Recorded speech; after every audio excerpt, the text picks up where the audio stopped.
How's it going, Nottingham Forest TV? My name is Jack, and welcome to my preview for Nottingham Forest's final game of the 2024-25 campaign, and an absolutely humongous game that is. I'm nervous, I'm excited, I'm everything. Deary goodness, I think this might be the biggest game of my lifetime, bar the playoff final, I think. Flipping huge. Chelsea at home it is, and a win and other results going in our favour, and we could be playing in the UEFA Champions League next season. Absolutely ridiculous. Like, let's just take a minute just to really soak in what has happened this campaign. Last season we finished on 32 points, the lowest point ever for a team to survive in the Premier League. Okay, yeah, we had a couple of points deducted due to PSR and that sort of thing, but the point still stands. The record books state that Nottingham Forest Football Club in the 23-24 season amassed 32 points, therefore being the side to stay up with the lowest points ever in a Premier League campaign. And then we've gone the season after and we picked up over double the amount of points that we collected last season. The only team to ever do that. And we're now on the verge of potential Champions League football. Now, that's just incredible. We are potentially 90 minutes plus stoppage time away from sitting at the top table of European football. You know, alongside your Real Madrid, your Barcelonas, your Bayern Munich, your Inter Milan, your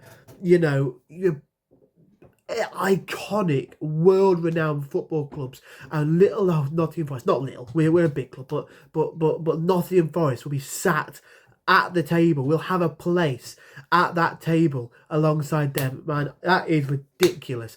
I mean, even if we don't get to the Champions League, we're still in European football, and that is still absolutely ridiculous. Like, I jokingly sent a message to my friend who's a Chelsea fan when the fixtures came out, and I said, "Oh, that game, final game of the season, when you're at our gaff, that'll be when we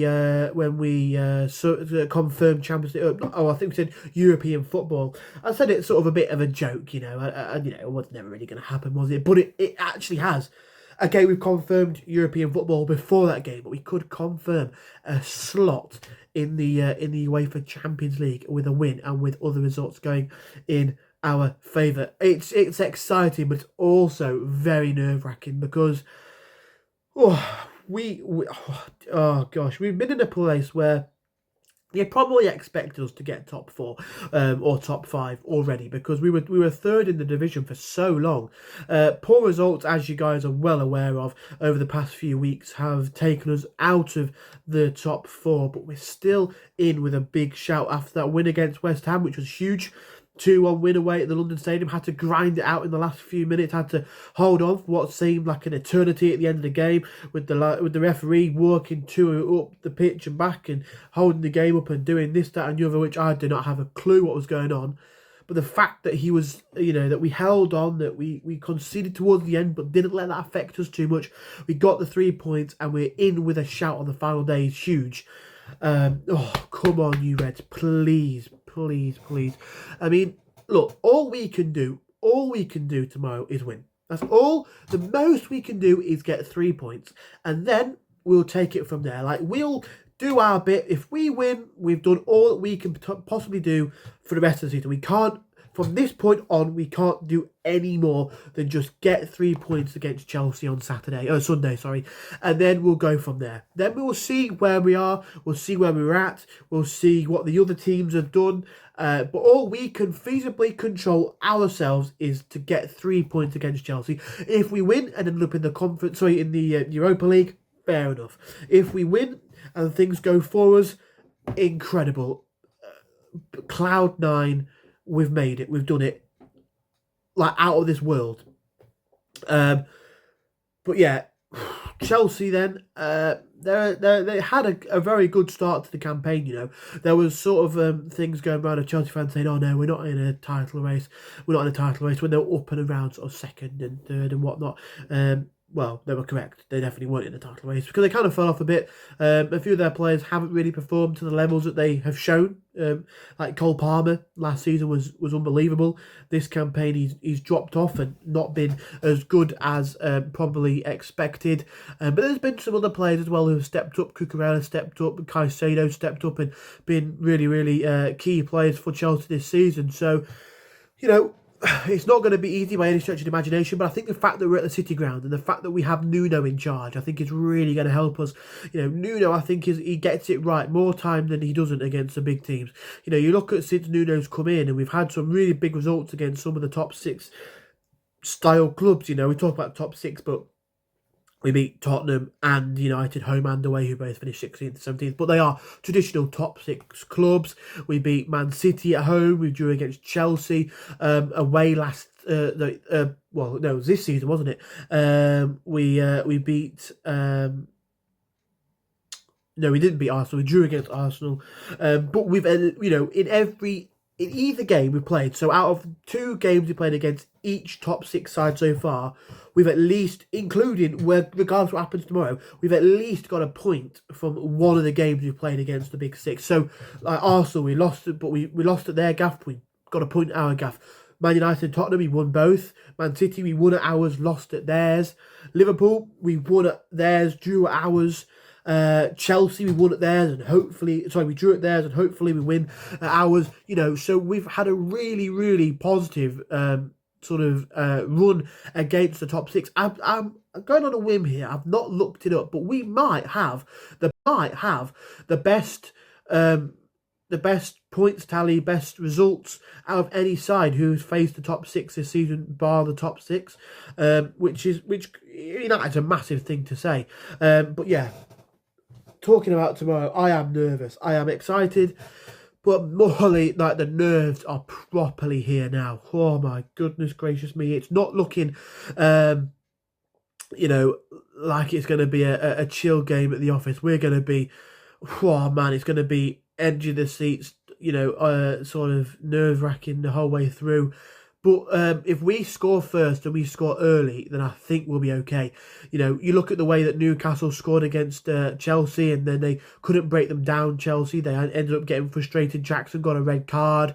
If we can score early, calm the nerves from our side of things and really, stamp our authority in the game, go, right, we've got our goal, now you try and break us down. We're going to make you try and battle us.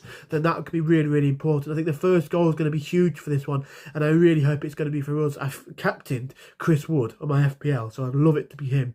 But at this stage, I don't care who scores it. It could come off the linesman and go in. I don't care. As long as we do the job. We look at Everton and Newcastle and hope that Everton can get something at St James's Park. We look at Man United against Villa, and I don't really hold much hope for Man United to do us any favours, but you never know. Things have happened in football where you've had a crap season and a bad sort of things happen and you get a win to try and apologise in a way, but I kind of think Villa are okay. They're kind of home and host, and Man City, we need a miracle to catch them. Really, they can still be caught, but I think goal difference and things are going to play a part in that one. But look, my eyes are on the Football Forest. My ears are going to be on Villa Park and St James's Park. No, it's Old Trafford, isn't it? My apologies, Old Trafford. But yeah, I'm nervous. I can't wait for kickoff to hurry up. I'm bricking it. Line up then, I think we've got to go full throttle. We have to, we've got no choice. I think we go Sells, Aina, Milinkovic. If Murillo's fit, definitely Murillo. If not, maybe Bolly or Morato. Left back Williams, midfield 2, Sangare and Anderson. On the wings, Hudson-Odoi and Elanga with Chris Wood up front, and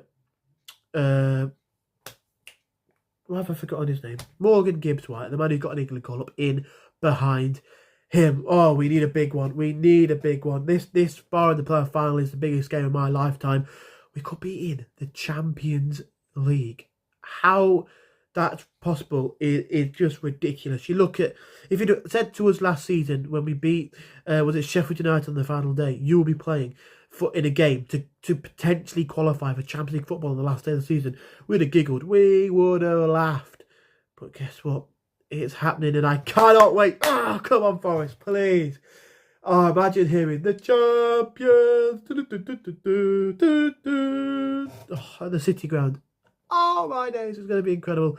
Yeah, but first we've got the matter of beating Chelsea and hoping other things go in our favour. But we just need to do what we can do and then let the rest happen. You know, as I say, it's in God's hands now. We do what we need to do and hope that the rest go in our favour. But yeah, nerves are aplenty, but I back the boys. I do, and I think we can come out on top. Yeah. It's a big one, but I back the lads. Come on, you Reds. Please don't let me down. Let us know in the comment section down below what you think, what happened in the game, all that good stuff. Like this video if you have enjoyed this video. Subscribe if you're new and you haven't already. And like I say, come on, you Reds.